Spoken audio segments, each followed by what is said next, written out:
The economy. The death toll. Celebrities not unconscious. Saying more traditional. Rugby. New Zealand. Hello, lovely to talk to you, whoever you are. Good evening, sir. My name is Bola Gabi. I'm sorry to trouble you at home, but this is No worries. I was just alphabetizing my Flying Nun vinyl collection. I'm already up to straitjacket fits. I mean, have you heard of straitjacket fits? It's marvellous. I mean, marvellous. Well, actually, marvellous doesn't even come close. She speeds. I mean, iconic or what? Mr. Campbell, I'm a lawyer with Chevron here in Nigeria. I have news of a distant relative of yours, Mr. Frank Campbell. He was a very big wig in the company and has left me as the executor of his will. I'm sure you are aware that he passed away some months ago. Goodness. Frank Campbell. Frank. Look, I'm not sure you've got the right Campbell, Mr. Agabi. He was very specific, Mr. Campbell. You are the John Campbell, broadcaster, in brackets, a New Zealand journalist and radio personality. Well, I wouldn't say personality, but you go on. Golly, that does sound You have like... appeared also on an episode of animated comedy Bro Town. Yeah, well, it does sound like me. Gosh, yeah, it does sound like me. Tell me more about Frank. Frank. Mr. Frank was in the company for a very long time. He mentioned you often, said there was some reason he isn't talked about in the family, but he was impressed by your Qantas Media Awards for investigative journalism and your cameo on Outrageous Fortune.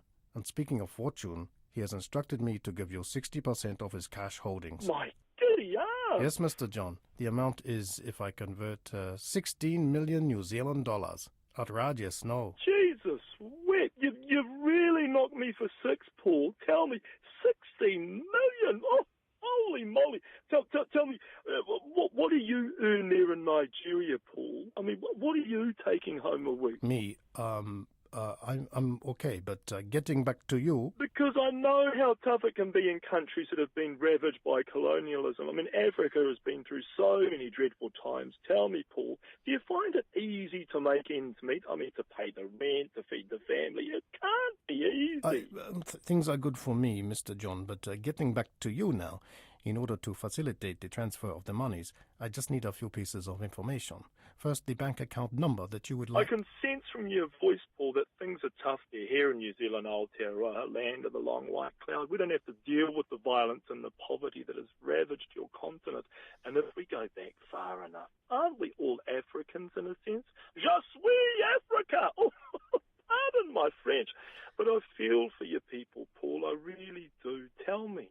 How do you manage to keep such a positive energy in the face of such adversity?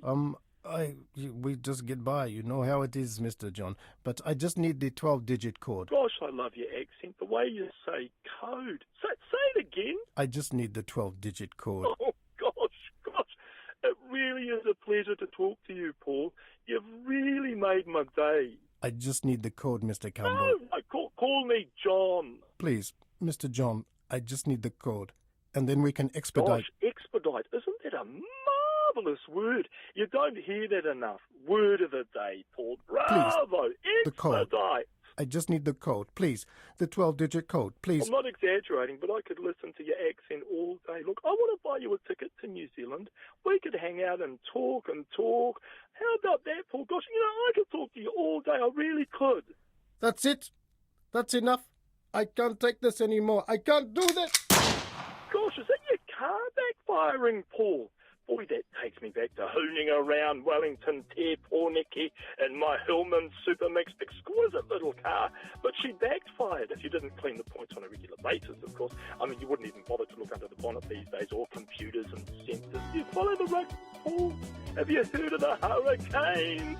I mean, you can see the holes in the back line from outer space. It's like the wall of China.